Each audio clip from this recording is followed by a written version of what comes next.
नमस्कार विद्यार्थियों। हमारा क्लास 9 का चैप्टर 3 चल रहा था अफवाह।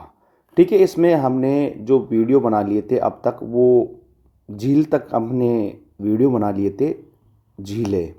ठीक है, आज हमारा जो टॉपिक होने वाला है ज्योग्राफी में वो होगा झीलें। ठीक है, अब देखो झीलें, सबसे पहले मैं आपको बता दूं कि जो झीलें है वो दो प्रकार की होती है। झीलें दो प्रकार की होती है, एक तो होती है खारे पानी की, ठीक है, खारे पानी की झीलें, और एक होती है मीठे पानी की झीलें। ठीक है ना, मीठे पानी की झीलें। आ गई बात समझ में। खारे पानी की झीलें, खारे पानी की झीलें होती है, जैसे राजस्थान में की सांबर झील हो गई। ठीक है, सांबर झील का जो नमक है वो खाने के काम में आता है। ठीक है, जबकि मीठे पानी की जो झील है उनका बहुत सारा उपयोग होता है, जैसे जो देखते हैं ना अपन, कृषि के काम में आता है, कृषि। इसके अलावा अपन देखते हैं कि मछली पालन में आता है, मछली पालन। ठीक है, मछली पालन के अलावा और क्या होता है, मछली पालन के अलावा यहाँ पर और जो काम आता है, इसके मछली पालन के अलावा हम देखते हैं कि जैसे कि वाटर एक्टिविटी करते हैं ना, वाटर एक्टिविटी, उस वाटर एक्टिविटी में काम आता है। वाटर एक्टिविटी जैसे नाव नाव चलाना, या टूरिज्म में काम आता है, एक्टिविटी में ये काम आता है। ठीक है, इसके अलावा और भी जो जो पानी है या जो झील है वो क्या करती है, एनवायरनमेंट को सही रखती है। तो ये जो पानी की झीलें हैं उनका मेनली उपयोग था। इसके अलावा पीने के पानी के रूप में भी बहुत सारी जो झीलें हैं वो बहुत सारे शहरों को पानी प्रोवाइड करवाती है। ठीक है, पानी पीने के लिए भी ये काम आती है। इस झीलों से बहुत सी बार नहरें भी निकाल ली जाती है, नहरें निकाल दी जाती है। तो ये झीलें के बारे में था। अब देखो एक बार अपन देख लेते हैं। देखो कश्मीर घाटी कहाँ पे है, जम्मू एंड कश्मीर में कश्मीर घाटी है। ठीक है, यहाँ पर जो झील है डल झील हो गई। ठीक है, और यहाँ पर ही जो शिकारा है, नाव वाले घर, आपने देखा होगा ना, नाव वाले घर। अगर आप जम्मू कश्मीर जाओ तो जो डल झील है वहाँ पर नाव वाले घर ज़रूर देख के आना। ठीक है, जो प्रत्येक वर्ष हज़ारों पर्यटकों को आकर्षित करते हैं, और इन्हें देखने के लिए हज़ारों पर्यटक जो कहाँ जाते हैं, जम्मू कश्मीर में जाते हैं। ठीक है, इसी प्रकार आप अन्य झील वाले स्थानों पे भी गए होंगे। आप गए होंगे ना, कहीं पे घूमने गए होंगे तो वहाँ पर बहुत सारी, जैसे अपन राजस्थान की बात करें तो राजस्थान में बूंदी में, जैसे बूंदी में झीलें हो गई, नवल सागर हो गई, जेत सागर हो गई, नक्की झील हो गई। ठीक है ना, उदयपुर को झीलों की नगरी कहा जाता है, पिछोला झील हो गई। ठीक है, अजमेर में आना सागर हो गई, फतेह सागर हो गई, ये सारी बहुत सारी झीलें हैं। तो ये क्या करती है, आकर्षित करती है, जैसे नौकायान, नाव चलाने में।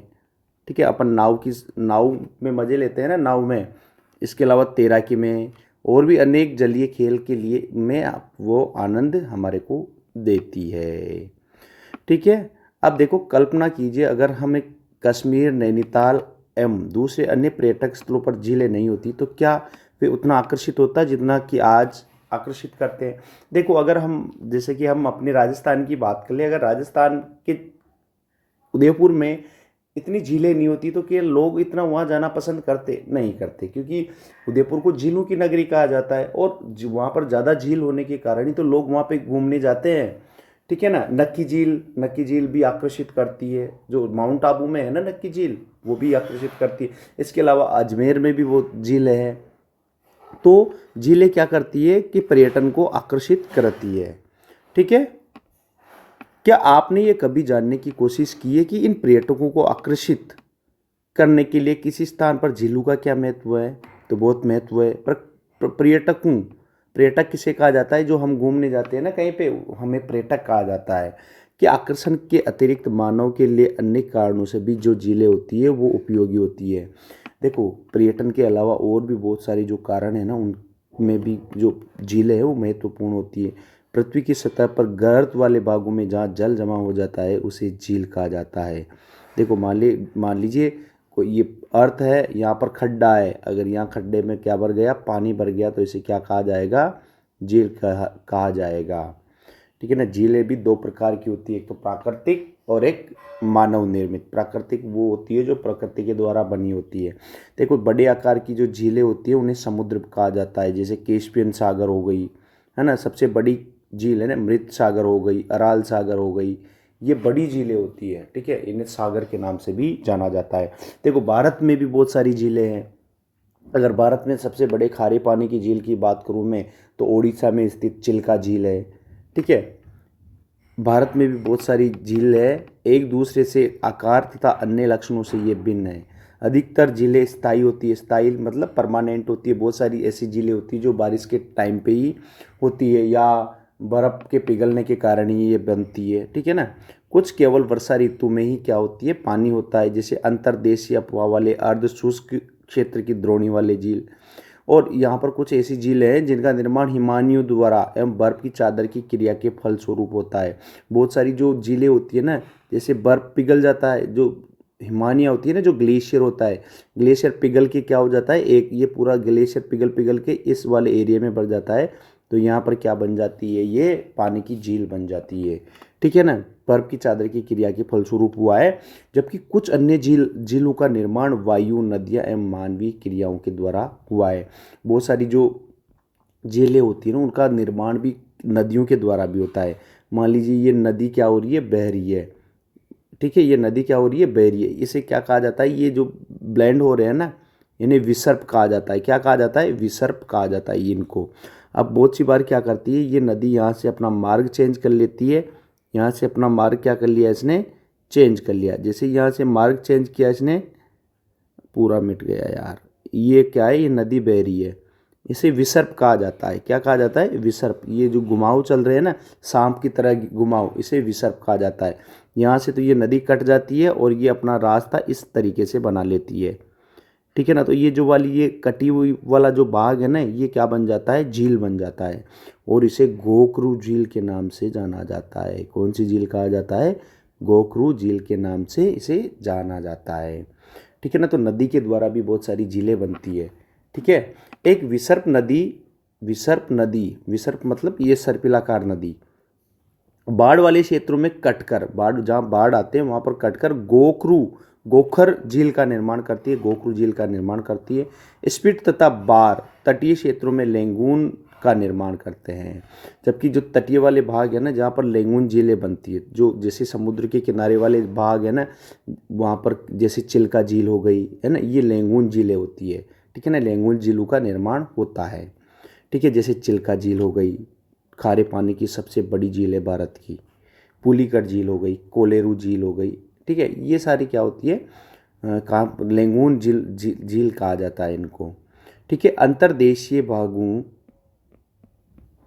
वाली झीलें कभी कभी मौसमी होती है। बहुत सी जो नदियाँ, सॉरी, जो झीलें होती है ना, बहुत सारी झीलें अंतर्देशीय मतलब जो कहाँ होती है, जैसे ये भारत है ना, ये भारत वाला एरिया है, ठीक है। भारत के अंदर वाला साइड, अंतर्देशीय वाला अंदर वाला साइड में बहुत सारी जो नदियाँ, जो झीलें होती है, वो मौसमी झीलें होती है।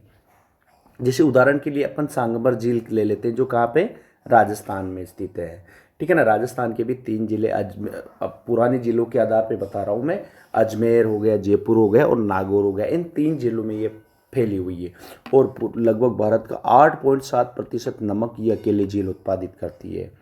जो एक लवण झील, नमक वाली झील है, लवणीय झील है, यहाँ से नमक का निर्माण किया जाता है, ठीक है। इसके जल का उपयोग क्या किया जाता है, नमक बनाने में किया जाता है, ठीक है। अब देखो, मीठे पानी की अधिकांश जो झीलें हैं ना, वो हिमालय क्षेत्र में है। ज़्यादातर जो मीठे पानी की झीलें हैं वो नेचुरल झीलें जिसे कहा जाता है, कहाँ पे, हिमालय क्षेत्र में। और ये किससे बनी है, ज़्यादातर जो ये झीलें होती है ना, ये किससे बनी हुई होती है, हिमानी मतलब ग्लेशियर से बनी होती है। जो ग्लेशियर किसे कहा जाता है, जो बर्फ़ के पहाड़ होते हैं ना, बर्फ़ के जिन पहाड़ों पर बर्फ़ जमी हुई होती है, उन्हें क्या कहा जाता है, हिमानी कहा जाता है, ठीक है। दूसरे शब्दों में ये तब बनी जब हिमानियों ने या कोई द्रोणी गहरी बनाई, जो बाद में हिम पिघलने से भर गई है। देखो बहुत सी बार क्या होता है, जैसे ये पूरा पर्वत है और यहाँ पर क्या हुआ, ये बर्फ़ जमा हुआ है, अब बीच में ये खड्डा होता है, और ये जब ये पिघलता रहता है तो यहाँ पर पानी बढ़ता रहता है, और इस तरीके से ये झील का निर्माण हो जाता है यहाँ पे, ठीक है। या किसी क्षेत्र में शिलाओं अथवा मिट्टी से हिमानी मार्ग बन गए, इसके विपरीत जम्मू तथा कश्मीर की वुल्लर झील भूगर्भीय क्रियाओं से बनी है। जो वुल्लर झील है ना, वो पृथ्वी की जो भूगर्भीय क्रिया है उनसे बनी है। भारत की सबसे मीठे पानी वाली प्राकृतिक झील है, और ये भारत की सबसे बड़ी प्राकृतिक झील है। कौन सी? वुल्लर झील, मीठे पानी की। और खारे पानी की मैंने आपको बता ही दिया कौन सी है, डल जो चिल्का झील है। डल झील, भीमताल, नैनीताल, लोकताल, लोकटक या लोकताल, ठीक है, बड़ा पानी तथा कुछ अन्य महत्वपूर्ण पानी की झीलें हैं। ठीक है ना, ये सारी झीलें हैं। अब देखो जो झील है, इसके अलावा बहुत सारी झीलें, जब अपन नदी, जो कोई नदी बह रही है, यहाँ पर बांध बना देते हैं ना, तो इसके बाद ये सारा पानी क्या हो जाता है, फैल जाता है। बहुत सारी अपन ने कोटा बैराज देखा है, बहुत सारी आपने बांध देखे होंगे, ये पूरा क्या हो जाता है, फैल जाता है। तो ये वाला जो पार्ट है ना, ये भी झील के रूप में देखते हैं। ठीक है ना, ये भी क्या बन जाता है, झील बन जाता है। इसके अतिरिक्त देखिए, जो जल उत्पादन के लिए नदियां पर बांध बनाने से भी झील का निर्माण हो जाता है। अगर अपन नदी पर बांध बनाते हैं ना, तब पीछे का वो जो वाटर बॉडी होती है ना, वो पूरा क्या बन जाती है, झील बन जाती है। जैसे गुरु गोविंद सागर, बाखड़ा नागल परियोजना में गुरु गोविंद सागर जो बांध बना, वो इसी तरीके से बना। ठीक है ना। अब आगे देखो, झील मानव के लिए बहुत ही लाभदायक होती है। जो झीलें होती है ना, मानव के लिए बहुत ही इंपॉर्टेंट होती है। बहुत फायदा होता है अपने को झीलों से। क्या क्या फायदा होता है देखो, एक तो जो नदी की जो बहाव है ना, उसको सुचारू बनाने में सहायक होती है, और एक अधिक वर्षा होने के समय ये बाढ़ के पानी को रोकती है। अब क्वेश्चन आ जाता है कि जो झीलें हैं, झीलों के उपयोग या फायदे, क्या फायदे हैं झीलों से। तो एक तो क्या करती है कि जो नदी का जो पानी है ना, नदी के पानी को सतत बनाए रखती है। अगर नदी, जैसे नदी में कम पानी आ जाता है, तो ये रेगुलर फ्लो रखती है नदी का। बहुत सी बार ज़्यादा बारिश हो जाती है तो बाढ़ से बचाती है अपने को। किससे बचाती है? बाढ़ से बचाती है। ठीक है, आ रही है बात समझ में आपको? अधिक बरसात के समय बाढ़ से बचाती है, और सूखे मौसम में ये पानी के बहाव को स्टेबल रखती है, संतुलित रखती है, हमेशा बहाव बना रहता है। ठीक है, झीलों का उपयोग बहुत सी बार क्या होता है, जल विद्युत उत्पादन, बिजली बनाने के काम आता है। तो आप पॉइंट टू पॉइंट लिखना है, देख भाई क्या क्या काम है इसका, झील का। एक तो क्या होता है कि जो झील है ये बाढ़ को रोकती है, नदी में बाढ़ आने से रोकती है, नदी में बाढ़ आने से रोकती है। जब बारिश नहीं होती है तो नदी के फ्लो को क्या रखती है, बहाव को हमेशा बनाए रखती है। इसके अलावा जल विद्युत बिजली बनाने में काम में आती है। इसके अलावा जो आसपास का जो जलवायु है उसको सामान्य बनाती है। मतलब न तो ज़्यादा, अगर आपने देखा होगा जो झील के किनारे वाला जो एरिया है ना, वहाँ पर न तो ज़्यादा गर्मी होती है न ज़्यादा सर्दी होती है। तो जलवायु को सामान्य बनाने में ये क्या करती है, सहायता करती है। तथा जो जलीय पारितंत्र है उनको बनाए रखती है, संतुलित रखती है। जलीय पारितंत्र को भी क्या रखती है, संतुलित रखती है। परितंत्र क्या होता है कि जल में जो जीव जंतु पाए जाते हैं ना, उनको क्या रखती है, संतुलित रखती है। और ये प्राकृतिक सुंदरता तो बढ़ाती है। आप कहीं पे भी देख लो, अगर कोई कहीं पे झील बनी हुई है ना, तो वो वहाँ की सुंदरता में चार चांद लगा देती है। इसके साथ जैसे ही झील होगी तो वहाँ पर पर्यटन भी बढ़ेगा, और पर्यटन बढ़ेगा तो हमें मनोरंजन भी आएगा, मनोरंजन भी प्रदान करेगा। मनोरंजन के साथ साथ बहुत सारी चीज़ें अपने को देगा, जैसे कि अपन यहाँ पे नाव चला सकते हैं। इसके अलावा बहुत सारी एक्टिविटी, अपन नदी की एक्टिविटी यहाँ पे कर सकते हैं। ठीक है ना। अब नदी का अर्थव्यवस्था में क्या महत्व है, जो नदियाँ हैं उनका अर्थव्यवस्था में क्या महत्व है। देखो, नदियाँ प्राचीन काल से ही अगर अपन देखें ना, तो जो मनुष्य है वो सबसे पहले ज़्यादातर जो सिविलाइजेशन हुई, जो सभ्यताएं विकसित हो गई, चाहे वो सिंधु घाटी सभ्यता हो गई, चीन की सभ्यता हो गई, नील नदी की सभ्यता हुई, मिस्र की सभ्यता हो गई, या मेसोपोटामिया की सभ्यता हो गई, ज़्यादातर जो सभ्यताएं विकसित हुई है वो नदियों के किनारे ही विकसित हुई है। तो जो मानव इतिहास है वहाँ से ही नदियों का क्या हुआ, क्या है, महत्व है। तो नदियों का जो संपूर्ण मानव इतिहास में नदियों का अत्यधिक महत्व है। नदियों का जल मूल प्राकृतिक संसाधन है। पहले ये हैंडपंप, नलकूप वगैरह नहीं हुआ करते थे ना, तो पानी के रूप में किसको पीते थे लोग, नदियों के पानी को ही पीते थे। अनेक मानवीय क्रियाकलापों के लिए अनिवार्य हैं। यही कारण है कि नदियों के तट ने प्राचीन काल से ही आदिवासियों को अपनी ओर आकृष्ट किया है। आदिवासी मतलब यहाँ नदियों के किनारे रहने वाले लोगों को आकर्षित किया है, नदी के तट पे ही रहा करते थे, क्योंकि उस टाइम पे जो पानी है ना उसका बहुत महत्वपूर्ण होता था, दूर दूर तक आपको पानी नहीं मिला करता था। तो ज़्यादातर जो लोग थे वो कहाँ बसते थे, जहाँ पर पानी उपलब्ध होता था, नदियाँ उपलब्ध होती थी, वहाँ पर ये लोग बसते थे। देखो ये गांव अब बड़े शहरों में परिवर्तित हो चुके हैं। अपने राज्य के उन शहरों की एक सूची तैयार कीजिए जो नदी के किनारे स्थित है। तो देखो अपने को राजस्थान की अगर मैं बात करूँ तो जैसे कोटा, राजस्थान जो कोटा है ना वो कहाँ पे है, कोटा हो गया, कोटा चंबल नदी के किनारे हैं। तो ऐसे बहुत सारी जो जिले हैं वो अपने कहाँ पे हैं, जिले या गांव, बहुत सारे शहर हो गए, वो कहाँ पे स्थित है, नदियों के किनारे हैं। किंतु भारत जैसे देश के लिए जहाँ अधिक जनसंख्या जीविका के लिए कृषि पर निर्भर है, वहाँ सिंचाई, नौ संचालन, जल विद्युत निर्माण में भी नदियों का महत्व अधिक है। अब देखो भारत में ज़्यादातर सिंचाई के लिए, नौसेना, नौ संचालन, नावों के संचालन के लिए, नावों के लिए भी जैसे 4 NW नेशनल वाटर हाईवे है अपने यहाँ पे बहुत सारे, जैसे गंगा गंगा NH1 हो गया, NW1 हो गया, ठीक है ना, गंगा नदी में जो स्थित है। तो गंगा नदी में हो गया, ब्रह्मपुत्र नदी में हो गया, इनमें क्या चलता है, नेशनल हाईवे भी चलता है, नेशनल वाटर हाईवे भी चलता है। इसके अलावा जल विद्युत बनाने में भी इन नदियों का महत्वपूर्ण योगदान है। अब देखो इनके साथ साथ ही बहुत सी बार क्या हो रहा है, देखो ये आप देख लेना, राष्ट्रीय नदी संरक्षण योजना कब स्टार्ट की गई थी, 1985 में की गई थी, गंगा एक्शन प्लान के साथ आरंभ हुआ था, ठीक है ना। ये सारे आप देख लेना, नदियों को जोड़ने का कार्यक्रम विस्तार किया गया था, ये थोड़ा आप देख लेना। देखो नदी, अब इसके साथ साथ क्या हो रहा है, जैसे नदियाँ तो बहुत महत्वपूर्ण है ना, इसके साथ साथ लोग क्या कर रहे हैं, नदियों को प्रदूषित भी कर रहे हैं। बहुत सारे लोग इनमें प्रदूषण कर रहे हैं, जैसे नदी जल की जो घरेलू, औद्योगिक तथा कृषि में बढ़ती मांग के कारण इसकी गुणवत्ता प्रभावित हुई है।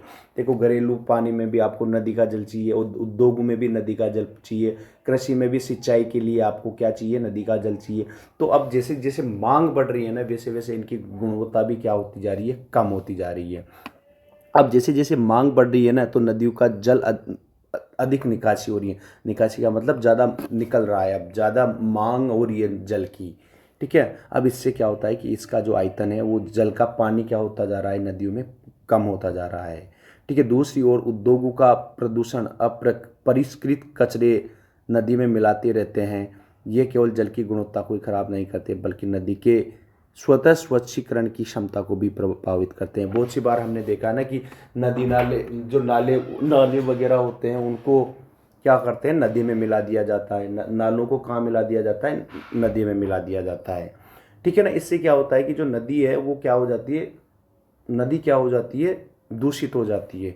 नदी क्या हो जाती है, दूषित हो जाती है। और जो नदी होती है ना, वो अपने आप जो कचरा है या जो प्रदूषण है उसको भी क्या कर देती है, सही कर देती है। लेकिन ज़्यादा मात्रा में अगर इस तरीके से कचरा मिल जा रहा है ना, इससे क्या हो रहा है, नदी भी प्रदूषित हो रही है। अब जैसे उदाहरण के लिए अपन देख लेते हैं, जो गंगा नदी है वो लगभग 20 किलोमीटर क्षेत्र में फैले बड़े शहरों की गंदगी को तनु करके समाहित कर सकती है, लेकिन लगातार बढ़ते औद्योगिकरण एवं शहरीकरण के कारण ऐसा संभव नहीं हो पाता है। अनेक नदियों में प्रदूषण का स्तर बढ़ता जा रहा है। नदियों में बढ़ते प्रदूषण के कारण इसको स्वच्छ बनाने के लिए अनेक कार्य योजनाएं लागू की गई है। देखो गंगा नदी की बात करें, अगर लगभग 20 किलोमीटर वाले जो एरिया में जो प्रदूषण है ना, उसको स्वच्छ कर सकती है, लेकिन डे बाय डे क्या हो रहा है कि जो प्रदूषण की मात्रा है गंगा नदी में वो बढ़ती जा रही है, ठीक है ना। अब इसके लिए अपने को क्या करना है कि बहुत सारी योजनाएं अपनों को लानी है और वो धरातल पे भी अपने को काम करना है। क्या आपने कभी ऐसी कार्य योजनाओं के बारे में सुना है? नदी को प्रदूषित जल से हमारा स्वास्थ्य किस प्रकार से प्रभावित होता है? अब जैसे ये जो खराब पानी पीते हैं उससे हमारा भी स्वास्थ्य खराब होता है। अगर नदी का जल स्वच्छ नहीं होगा तो हमारे ऊपर भी इसका प्रभाव पड़ेगा, हमारे स्वास्थ्य के ऊपर भी प्रभाव पड़ेगा। बहुत सारे जल संबंधी अपने को रोग हो जाएंगे। जैसे बिना जल का मानव विषय, इस पर विचार करना है आपको और अपनी कक्षा में एक वाद विवाद का आयोजन अपने को करना है, ठीक है। Thank you. वीडियो अच्छा लगे तो लाइक शेयर सब्सक्राइब जरूर करें। Thank you.